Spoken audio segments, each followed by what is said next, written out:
Let's see freedom of speech and expression మనకి ఏ article కిందకి వస్తుంది? 19 ఆర్టికల్ కిందకి వస్తుంది. మరి ఈ ఆర్టికల్ 19 కిందకి మనకు 19(1) క్లాజ్ ఏలో మనకి రెస్ట్రిక్షన్స్ కూడా ఉన్నాయి. ఓకే, ఫ్రీడమ్ ఆఫ్ స్పీచ్ ఉంది కదా అని మనం ఎలా అంటే అలా మాట్లాడడానికి వీల్లేదు. మనకు రెస్ట్రిక్షన్స్ కూడా ఉన్నాయి. ఎలా మాట్లాడాలో అలాగే మాట్లాడాలి. రెస్ట్రిక్షన్స్ వైలేట్ చేసి వేరే వాళ్ళని ఇబ్బంది పెట్టడం, గవర్నమెంట్ని ఇబ్బంది పెట్టడం, ఇవన్నీ రెస్ట్రిక్షన్స్ కిందకు వస్తాయి. అలాంటి రెస్ట్రిక్షన్స్ ఎన్ని ఉన్నాయి?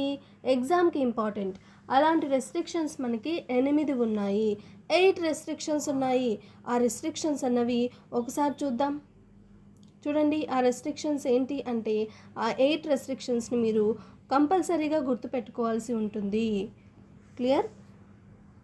Sovereignty and integrity of India violate చేస్తే అప్పుడు రెస్ట్రిక్షన్ కిందకు వస్తుంది అది కూడా.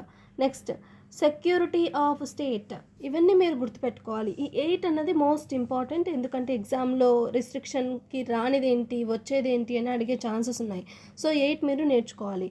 ఫస్ట్ వచ్చేసి sovereignty and integrity of India, security of the state, friendly relations with foreign states, public order, contempt of court, defamation, incitement to an offense, and morality or decency. ఈ 8 వచ్చేసి restrictions కిందకి వస్తాయి. Clear? Most important, గుర్తుపెట్టుకోవాల్సిందే.